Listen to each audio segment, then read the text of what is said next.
Okay, then let's continue, please.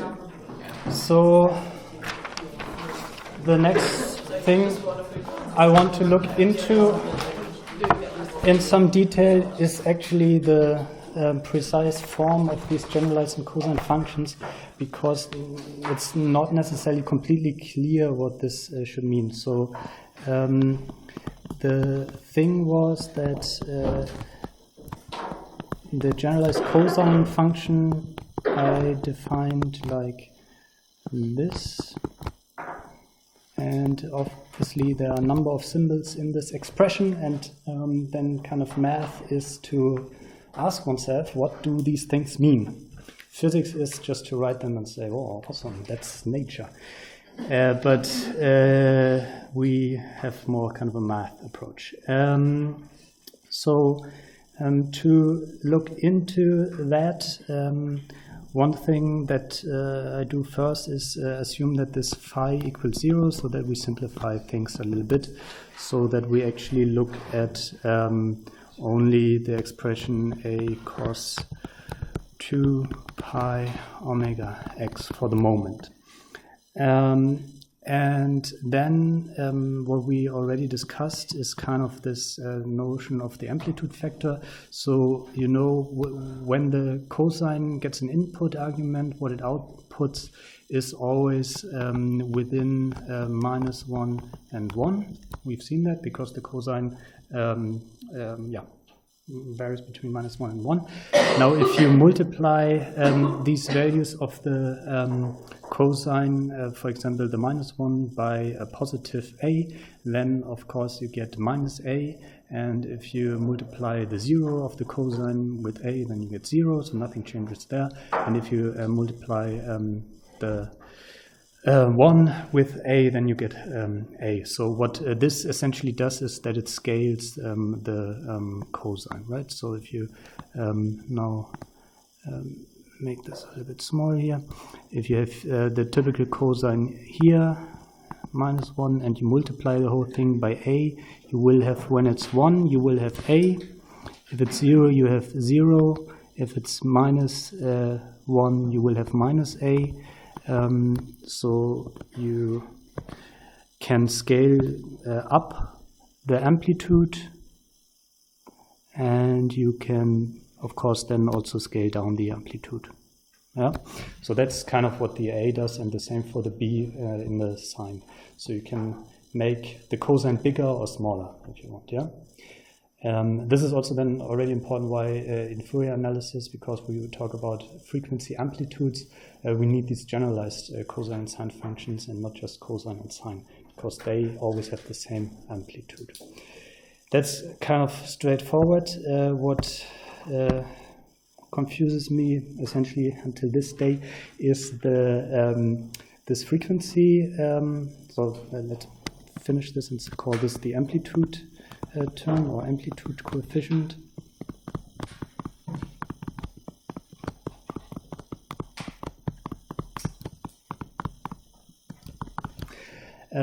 What is a little bit more tricky is this notion of this frequency factor here, this 2 pi omega.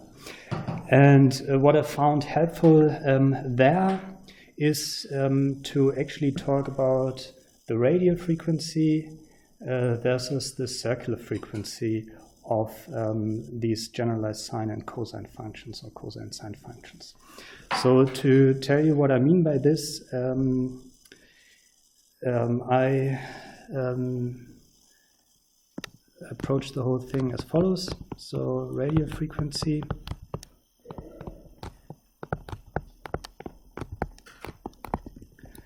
if you define mu, so a number mu, to be 2 pi omega. Now, then of course the input argument to the cosine looks as follows: cosine mu x to the generalized cosine. Yeah. So instead of writing 2 pi omega, I now put in mu. Yeah. Why do I do this? Because then one can get kind of an intuitive feeling of what this mu actually means, which is called the radial frequency, this mu. Yeah. So if you think you put in mu equals 1, then of course you get cos 1x, which is just cos x, and you know that the cosine function repeats itself every 2 pi. Yeah? We've seen that before. Now, if you put in mu equals 2, you get cosine 2x. So when you were previously at 2 pi, for example, if you put in 2 pi, if you put in 2 pi here, then instead of getting 2 pi, in this case, you get 4 pi, right? So you are already at 4 pi. What this means, if you look at the functions, what I will show you in a second, is that for 2 pi, if the mu is 2, the cosine has already done 2 revolutions. And the same thing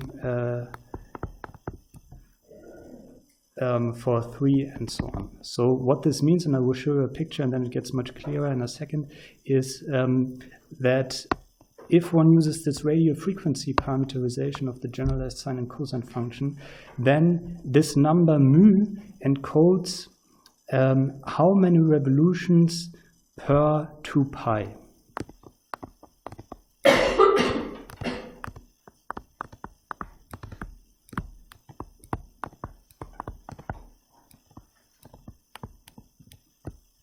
So to make this maybe clearer, we go to my plots and first look, we have actually the sine here. So these are plots from the PMNF book, and as you might have noticed, there's also MATLAB code with all of these plots. So there's always in the caption, except for this caption, there's actually a pointer to which function that is. So there's a MATLAB function called PMNF5, and usually it's actually in the caption which does this. So if you want to investigate more in detail how these functions come about, how these pictures come about, look into the MATLAB functions, and that might also be a good way to get started on MATLAB. So then you can look what's actually happening, and you might get a feeling of how things work in MATLAB, and also get a bit more feeling what this means. So this as a side note. Now back to my mu. So here I have mu equals 1. So I put into the sine function mu x. And as you can see, this is the sine function. And it makes 1 revolution, so going from 0 up to 1, back to 0 to -1, and then back to 0, before starting a new revolution, over the range of 2 pi. Yeah? Now, if you put in mu equals 2, this function in a way feels if it's at 2 pi, it's already at 4 pi. So because it's multiplied by 2. So if you look at the outcome of this, so here you have mu equals 2. So even bigger. See this right now. Mu equals 2. You have 2 revolutions every 2 pi. Yeah, it's kind of obvious. And then the same thing for mu equals 3. So for 2 pi you have 3 revolutions, and for mu 0.5 you have only half a revolution for 2 pi. Yeah? Good.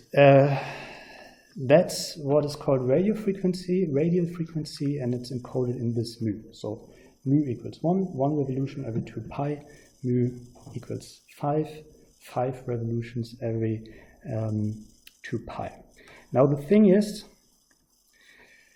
pi and 2 pi is a little bit annoying because you are not used to, and I'm not used to, and nobody's used to, measuring things like time or distances in terms of 2 pi, right? You don't say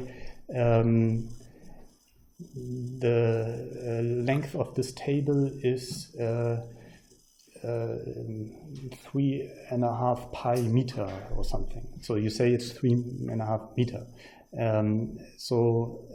Pi, so you know that pi is 3.14 and so on. And 2 pi, which was now the unit that we used there, because we said that there are 3 revolutions every 2 pi. These are not units of measurement that one is particularly familiar with, or let's say one encounters a lot. And then there's this whole debate whether one should actually use 2 pi or tau, because the natural unit for sine and cosine is obviously 2 pi, and it's strange that it's already multiplied by 2, so why not define tau to be 2 pi? That's a whole different debate. Now, to basically get to a frequency measure, so in terms of revolutions per something that is more natural from everything outside of sine and cosine functions, one can talk about what is called circular frequency. So, and this then works as follows: circular frequency.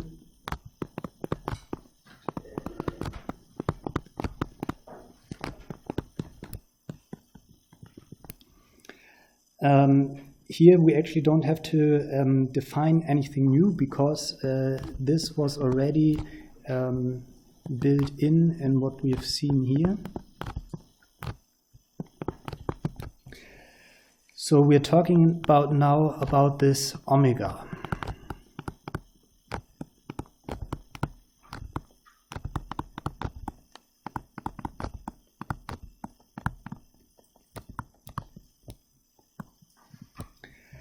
And what the omega encodes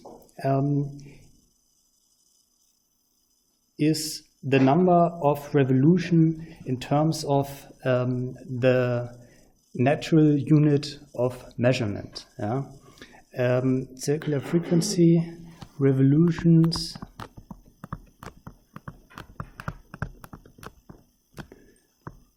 per natural unit.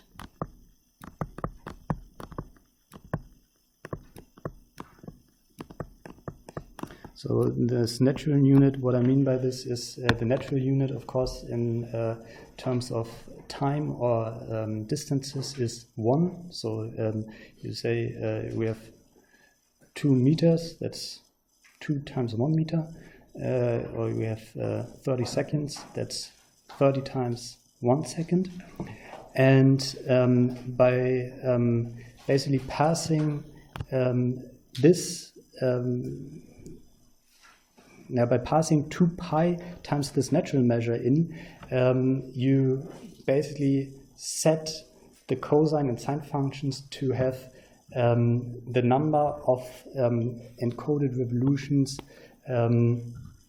in omega over space or time. So let me show you that again. So here we have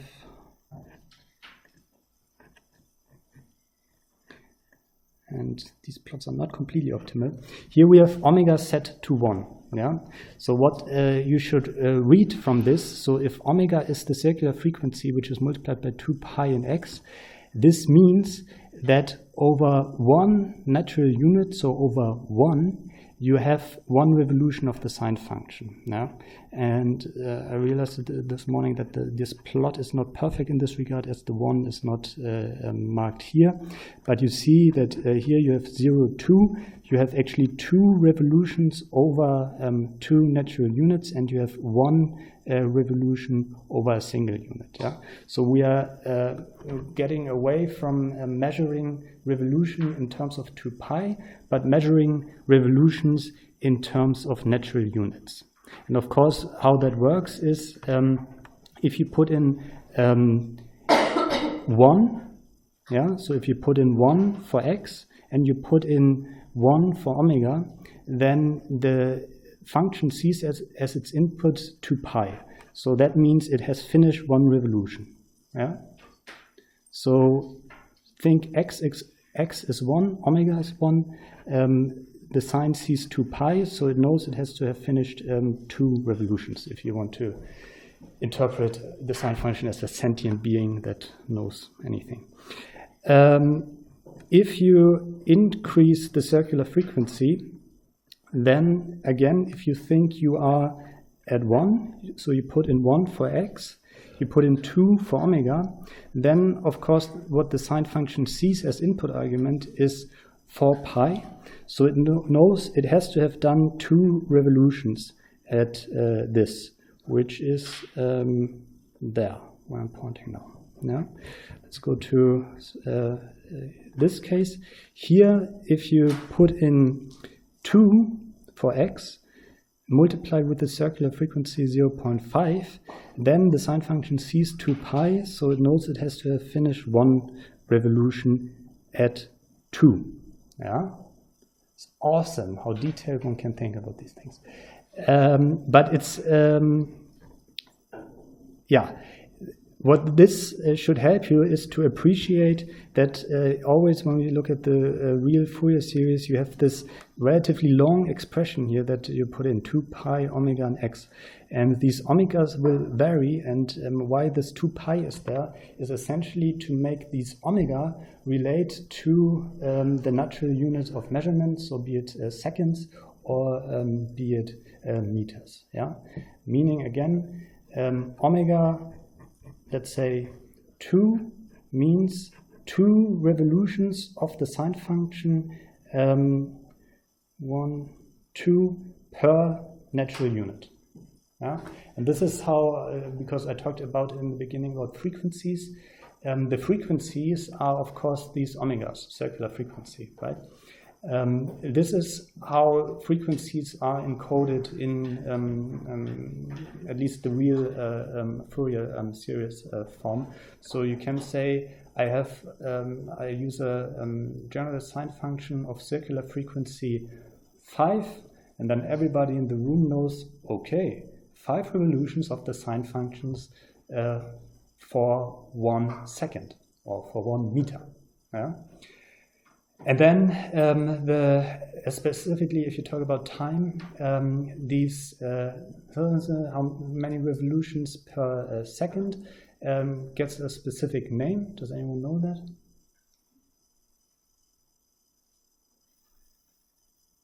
So how do you measure frequency in the time domain? What's the unit of measurement? Yeah, exactly. So if you have something like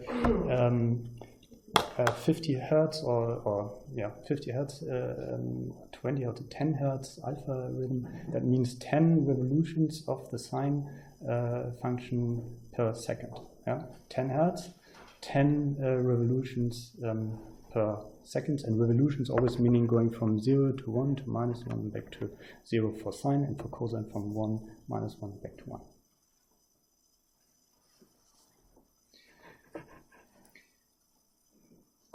Okay, and this is made possible by means of this a little bit biggish expression 2 pi omega x, and it's of course more helpful than actually just to do this, because here things would be measured in units of 2 pi, and as we just said, frequencies are typically in the time domain measured in terms of hertz, which is in units of seconds, 1 second, and not pi seconds. Yeah, it makes sense to use the circular frequency encoding for these generalized sine and cosine functions. Yeah, so then what else? Yeah, so if omega revolutions, let's say omega revolutions per second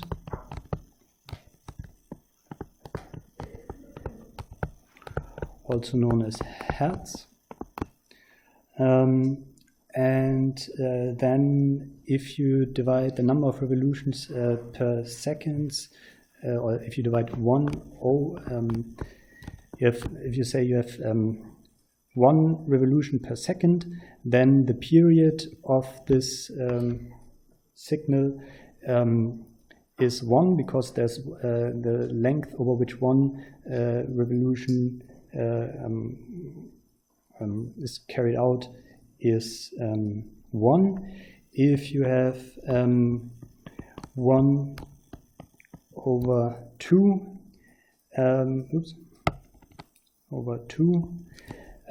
then the period of this signal is 1/2, because you have 1 revolution per half unit. Yeah. Which also means that if you, this is actually, the period is a little bit easier from a spatial domain, because it refers to the wavelength. So if you have a high frequency signal, so if you have a high omega, the corresponding wavelength, so how long 1 revolution is, gets quite small. So for example, if you have a circular frequency of 5, that means you have 5 revolutions per 1 unit. That means your period is 1/5, and in meters, for example, and that's then quite short. So the wavelength for a high frequency is quite small. Good. So one can confuse oneself a lot with this. So at one point one has to stop thinking about it and appreciate that omega measures the number of, or the circular frequency measures the number of revolutions per natural unit. And one can also compute the period or wavelength, but we will actually not use them that much. Okay, so this was now the little bit longish explanation of this 2 pi omega x. And we already discussed this. So we've now discussed 2 ways of encoding the frequency of generalized sine and cosine function, the radial frequency and the circular frequency, and we are actually more interested in the circular frequency. Although at one point actually we will go back to radial frequency because it makes the expressions shorter, but the more natural thing is the circular frequency. Yeah. Questions about this? Yeah. Yeah. It's not really clear to me yet, like how we would use the radial frequency, because it's kind of everything that's that term in the mu. Yeah, so the radial frequency, it's more kind of a language that you want to apply. So if you agree with your neighbor that you want to measure, so you have kind of a signal and you want to discuss what the frequency of this signal is, then you should agree with your neighbor how you want to measure that. And then you would say, okay, we talk about revolutions. So there's we have this sine thing, and we see that we have 3 revolutions, and these 3 revolutions are done over a certain length of time or a certain length of space. And then you have to basically agree of what you now, how you now want to express this fact. So either you want to say, okay, we have so and so many revolutions about, over 2 pi. So let's say we are at 0 here, we have pi here, we have 2 pi here. That's a little bit too close to what I don't want to do. So we have pi here, we have 2 pi here, and then 3 pi here. Then you can say, okay, I have kind of 0.75 revolutions per pi, so I have kind of 1.5, almost a little bit more, actually 1.5 revolutions per 2 pi. Or you decide with your neighbor, no, let's not measure things in units of 2 pi, let's measure things in units of seconds. Then of course we are here at 6, seconds roughly, or 6.2 seconds, and here at 3.1 seconds. And then you would say, okay, we have, okay, here's 1 second, so we have kind of a quarter revolution per second. So then we would have a frequency in terms of hertz of a quarter, so 0.25 hertz. It's just a question of the units of measurement. Okay, so you would basically decide depending on what is more convenient in terms of numbers. Yeah, in terms of conventions and life, and in general for frequencies. So if you talk to cognitive neuroscience people, they will of course measure frequencies, for example in EEG in hertz. So they talk about 40 hertz oscillations are consciousness, things like that. No? Or 10 hertz oscillations are called alpha and are related with drowsiness, or 4 hertz oscillations are related to are called delta and are related to sleep. Yeah? So it's maybe overcomplicating things a little bit, but then again not, because we will write this down quite a lot, and if one never really thought about why it says 2 pi omega, then one hasn't done really anything. Other questions? Yeah. What is the role of cosinus here? For example, if we have sinus, it doesn't influence our graphing. In terms of the frequency stuff, no, because both cosine and sine are periodic. So the pure sine and cosine function that we've seen previously, they are periodic every 2 pi. And then if you put in a multiple of your input argument, so for example 2 pi omega times x, or mu times x, into cosine and sine, it will affect them in the same way. They will still be, of course, shifted, because the cosine starts at 0 at 1 and the sine starts at 0. But in terms of the frequency, if you have if you use a circular frequency of 2, let's say, for the sine or the cosine, it's the same thing. Okay. Yeah. So I plotted the sine. For historical reasons, I feel still more attached to the sine function because it starts at 0 with the 0. But actually in math, I think the cosine function is always the first thing to talk about. It's my impression. Good. Other questions? These are good questions. These are really the detailed questions that I wonder about every day, honestly. So that's good. Good. So the last thing then, in terms of these generalized questions, generalized cosine and sine functions, I mean, is this phase term. So remember that the generalized cosine function, for example, we now use the circular frequency representation, and then there was this minus phi thing. And that's what's called the phase term. And this one can also think about to some degree. So the first thing that one should somehow get into one system, sometimes with understanding it, sometimes just by looking at it and then realizing it, is that if you have a function x and you subtract from it something, for example phi, this shifts the graph of the function to the right, assuming that this is positive. Yeah. So if you have, and this feels a little bit wrong, because you subtract something and you're so used to, if you subtract something, if you look at the real line, you go to the left. But it turns out if you subtract something from an input argument of a function, you shift the function to the right. How can one make this conceivable? Or understandable, conceivable, I'm not sure what I want to say. How do we start with that? Let's start with a simple function to see that this shifts things to the right. So let's say we have the function fx equals x, and then as a next thing we look at the function fx is defined as x minus 1. Maybe we should call that gx.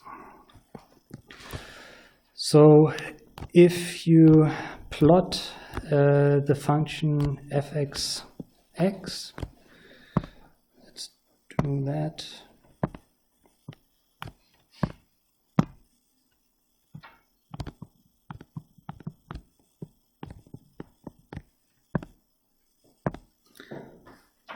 So fx being x, so for 0 you get 0, for 1 you get 1, for 2 you get 2, for 3 you get 3, for minus 1 you get minus 1, for minus 2 you get minus 2, and for minus 3 you get minus 3.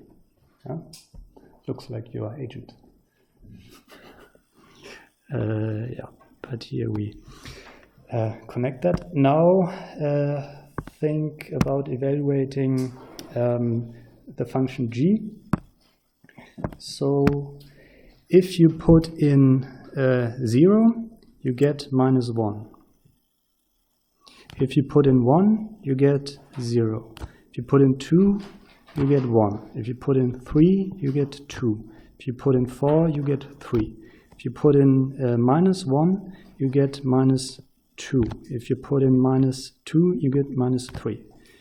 And by visual proof, visual inspection, I've proven that subtracting a positive thing, so of course we subtract a positive thing here. If we would subtract a negative thing, then we of course add something, and then it would shift in the other direction. But if you subtract a positive thing, then you shift the graph of the function to the right, not to the left, as one would intuitively think. And this is, of course, applies, yeah, I think we leave it at this, applies to the same, in the same logic to the cosine function. And now, of course, if you think again about how the cosine and the sine look, so if you have, how do we do it? If you have pi here, 2 pi there, and have the cosine, something like this, and have the sine like this, then you see that they are actually shifted version of one another. So if you shift if you shift the cosine by pi half, so let's maybe take this part with it. So if you take this, the black one, and shift it by pi half, so shifting this thing to here, which is pi half, then you get the sine function. Yeah? So they are equivalent up to that. So in a way, it doesn't make much sense to shift the cosine or the sine function more than a pi half, because then it's equivalent and you have the other function.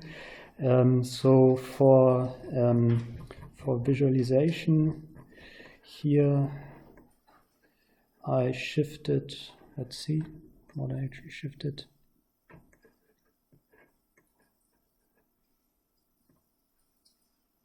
It's the sine function. It's a little bit cut off here. What that means, it must be here. Anyway, so I shifted the sine function by 0 pi, a tenth of pi, 3/10 of pi, and so on, and half pi. And you see that this is color-coded here. If you shift it in this, it starts here, the dark one, with the sine function, and then you shift it a little bit, and in the end, when you shift it by pi half, actually, that's important. If you shift it positive, so if you shift the sine to the right, then you, of course, get minus cosine function. Yeah? So there one can think a little bit more, blah, blah, and write down the exact relations. But the important thing is with this phase thing, you can shift the function to left or right to a certain degree. Yeah? Good. Yeah, so the phase we will actually see again when we talk about the polar form of the Fourier series, because that's when it really comes into effect. So now we have talked at some length about these generalized sine and cosine functions. And the reason why I talked about them again is because I wanted to talk with you about functions that are linear combinations of generalized sine and cosine functions. So functions that are defined as follows, as we did previously. So we create a function by summing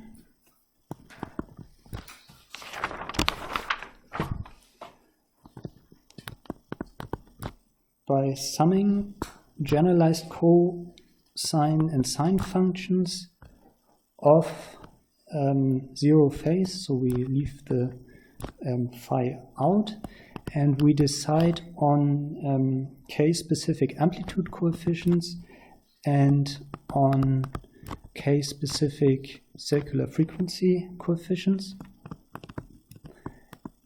and we look what happens.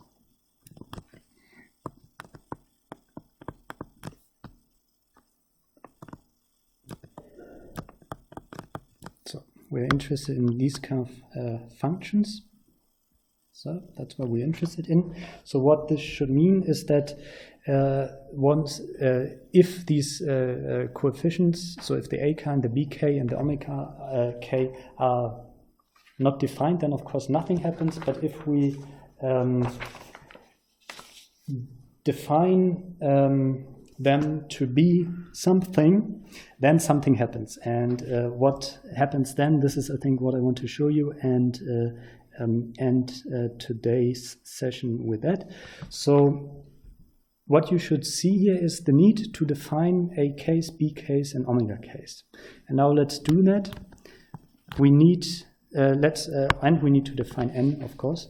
So let's say my page here, one too many.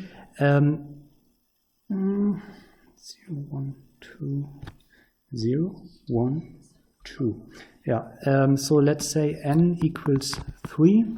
Then we need to define a0, a1, a2. We need to define b0, b1, b2. And we need to define omega 0, omega 1, and omega 2. Now let's just do that. So let's say a0 is 0. A1 is -1, A2 is 3, B0 is 2, B1 is 4, and B2 is 0. And let's say omega 0, and note that omega k is the same for the sine and the cosine function. Omega 0 is 1, omega 1 is 4, and omega 2 is 10. Yeah. So now that these things are defined, one can actually evaluate what is up here. So of course you need to, I can actually write it out. So you, if you now put these things into the thing, what you get, actually there's some typo in the script, what you get is 2 cos 2 pi, no, of course not, this is where I confuse myself, 0 cos 2 pi 1x plus 2 sine 2 pi 1x plus, so that's for k equals 0, plus minus 1 cos 2 pi 4x plus 4 sine 2 pi 4x plus 3 cos 2 pi 10x plus 0 sine 2 pi 10x. Yeah. So you can also call this 1 Hertz sine and cosine thing, a 4 Hertz sine and cosine thing, and 10 Hertz sine and cosine thing, each multiplied by these amplitude factors. Yeah. Now this is if you plug in these definitions of coefficients into this thing, you get this, and this sum here you can of course evaluate on your calculator for each x that you can think of, and then compute the value of this function. Yeah. Now, why are we doing this? We will get there, and we will look here, because what I've done here is actually to plot the functions that I just told you. I realized that I switched around the coefficients for sine and cosine in the script, so this needs to be corrected for this example. But for what I've just written up here, I plotted this for each of the k terms over the interval 0 to 1. So we have a cosine function with a circular frequency of 1, which is multiplied by 0, so we get a 0 line, which is blue. We have a sine function which is multiplied by 2, so it goes up to 2 and not only up to 1, and does 1 revolution over this because it has a circular frequency of 1. So that was kind of the first line here. And the second line, so this 4 Hertz oscillation, is then shown here. So for example, for the sine, you see that it goes up to 4, and it does 4 revolutions over this 1 second or 1 meter interval. And you see that the cosine has this negative sign, so it starts at -1, not at 1, and but is not stretched in the y-axis range.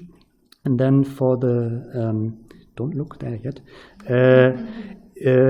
for the 10 Hertz, you see that there are 10 revolutions for the cosine. It's up to 3, and there's 0. So now this 3 must be a 2, but asides that, and that there's also an x missing maybe, you see that if one sums them up, one gets this kind of thingy. And this kind of thingy now doesn't look that much like a cosine or a sine function anymore, but with some imagination, it looks like something one might actually have measured with an EEG or something. So what this little example, and there's another example that gives this, what this should demonstrate is that by using these linear combinations of generalized cosine and sine functions with varying amplitude factors and varying circular frequency factors, one can create functions that get quite arbitrary. Yeah. So, of course, you can say, well, it's not completely arbitrary. I mean, there's still some repeats here and so on. But, well, there's at least there's a trend and so on. So one has, and of course, these are only 3 terms. And then there are even some zeros in there. So if you think you would now have more coefficients, let's say 10, so your n goes up to 11, then you could create more and more sophisticated functions, yeah, based on these linear combinations of sine and cosine functions. That's the general idea. Why are we doing this? Well, this is kind of a constructive approach for what we actually want to do, because what we actually want to do, if I still find it, but I guess I went down too much. Oh, I erased that. What we actually want to do is to go from something that is fairly arbitrary to a notion of our A, K, B case and omega case. Yeah? So we want to talk about amplitudes of corresponding frequencies. So we want to go in this direction. What we've done now is to go constructively by using sine and cosine functions and defining these coefficients, go in this direction. Yeah?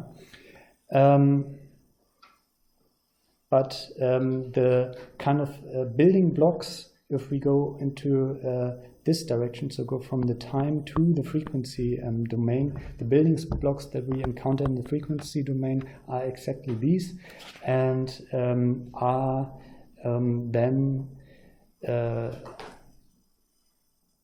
are the important components for the Fourier series. So the big question that we then want to address next week is the question, if we have a function f. Yeah? So now we are not constructing a function, but we are given a function, or we are given some data.